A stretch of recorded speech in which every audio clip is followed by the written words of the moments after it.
At the start of January, I took part in the Ludum Dare's 50-second game jam, where the theme was Harvest. I worked for 3 days on a pirate-themed game about harvesting souls for death, and I smashed it out the water. Kinda.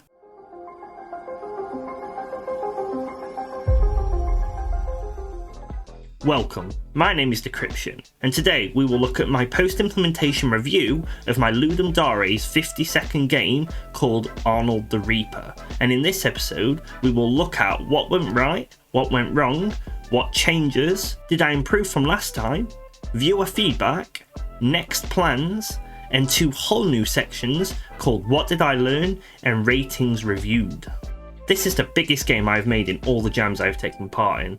Everything just went so smoothly. I very rarely ran into an issue that caused me to sit googling, but that's not to say I didn't try new things. Everything really did come together nicely, and the issues that did arise were quickly patched so I could continue. I made a pirate game where you control a pirate named Arnold, and after some unfortunate incident with death, You shabby, you how dare you? Oh god, you have no idea how much this hurts. you end up becoming death, and have to harvest 20 souls from a pirate land. The game features a minimalist combat system with a simple strike attack, and a difficulty system that increases for each soul you collect. If you die, the game restarts, and if you win, you proceed to the credits. The main menu looks beautiful with Cinti Studios' Pirate Pack, combined with Unreal's Lumen lighting. It just highlights everything beautifully. With the intro cutscene, I had the script nailed within a few hours of beginning the jam. All the time thinking of Bruce Campbell voicing death and then using his AI voice to actually generate it. The gameplay was arcadey and fun. You ran around searching for your target, taking them down and then finding the next. Each turn, more and more sidekicks would spawn to try and stop you. I really love the soul orbs that spawn up and fly to you just like an old school platformer.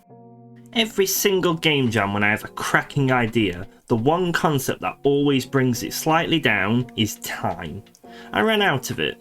Not because I was thinking too big, although sometimes that is true, but the ideas start flowing the more I work on a game, but that is the way of the jam.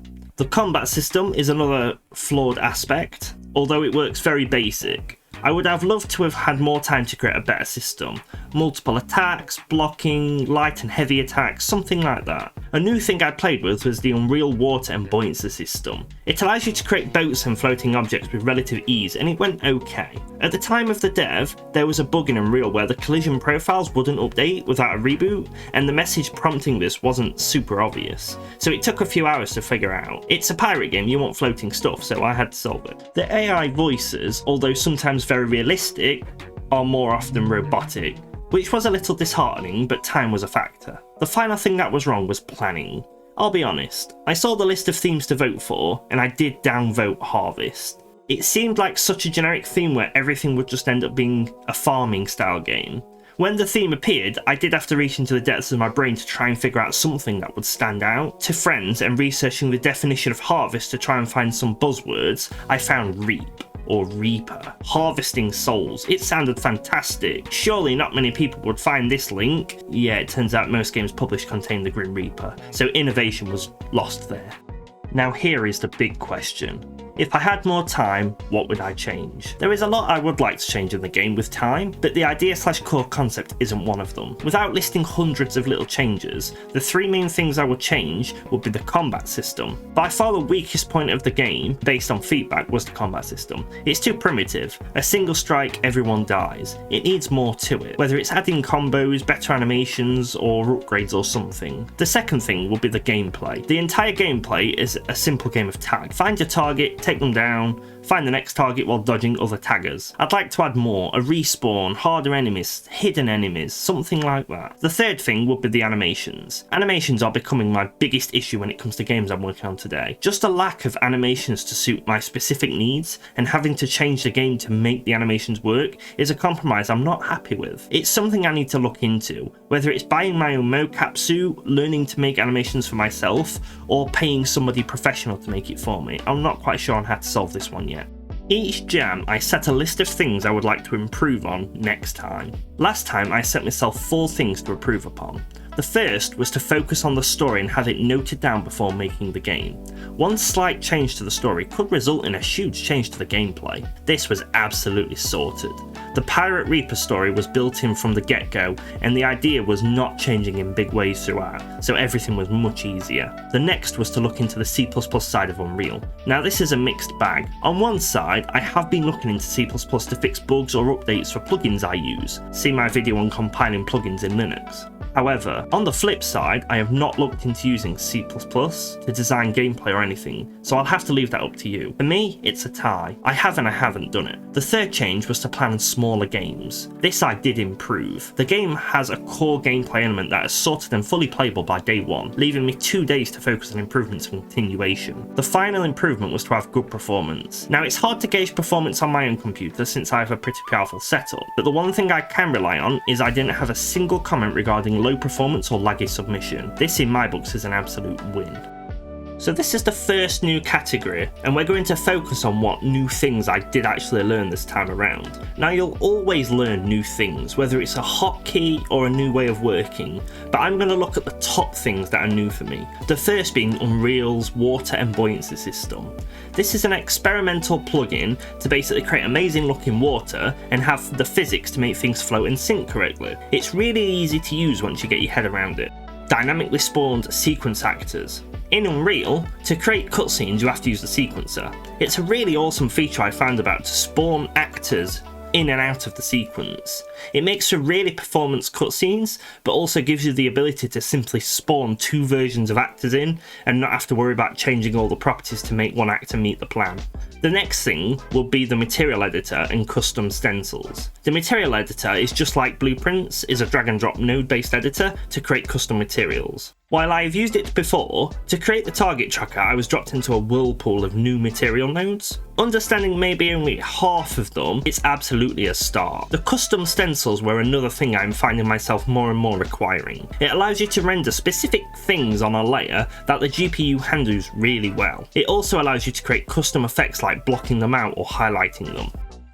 The viewer feedback this time around is much more positive. The overall feeling was the graphics and story were fantastic. The intro cutscene was hilarious and the game ran fine, but the combat wasn't great and the gameplay loop was a bit basic and it got repetitive after a while. Personally, I think this is some fair feedback and something I definitely need to consider next time. They enjoyed the graphics, the pirates, the audio, and everything was happy, except the combat. I think the gameplay loop could be looked over if the combat was more enjoyable. It's something I need to analyse more to figure out what's specifically wrong with it. The comments range from the combat should allow you to move while you're attacking, to it should allow you to strike multiple people at once.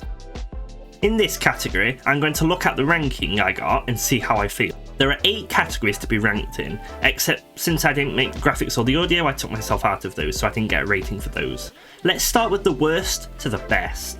The key thing to remember here is the total submissions was 1,637. The worst was fun, that put me at 591st place out of 1,637, so still quite high. This is a little disheartening to know people didn't have fun playing the game, but with the combat and the repetitive gameplay, it also does make sense. The next was innovation that placed me at 573rd. Like I said at the start, I sat for a few hours trying to find something that wasn't farming, but it also looks like everybody did the exact same thing, so I understand this one. Personally, I think Harvest was quite a limiting theme that doesn't give many options. As the majority of games show, it's either farming or Reaper with the very odd exception. The next was overall, which placed me at 524th. This is 524th place out of 1,657. This puts me in the top 32%, scoring higher than 68% of submission. That is one damn fine score, and I am happy with that. Theme was the next one at 506th place.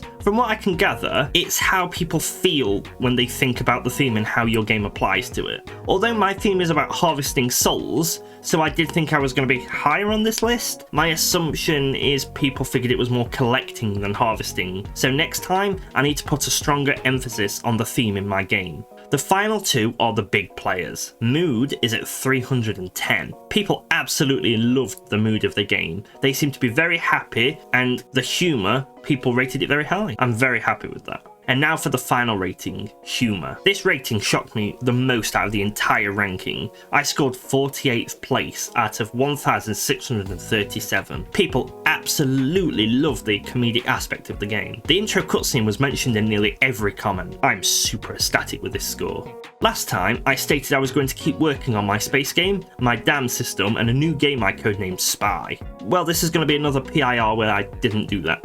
Instead, I took part in a game jam where I produced a game called Men in Blue. You are Agent 9, partnered with Agent 2, and you belong to an organisation called the Men in Blue.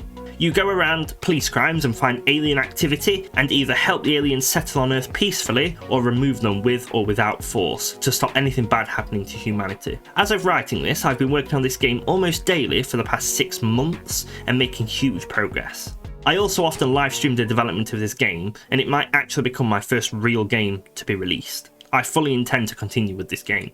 So that is Arnold the Reaper. Overall, I had such a fun time creating it. People who played it online and in person thoroughly enjoyed it, and it's another game I can add to my list of successful games. The next jam is either going to be the Brackeys Game Jam in February, according to a really old tweet I found, or the 53rd Ludum Dare in April. Thanks for watching, please hit that thumbs up and I'll see you next time.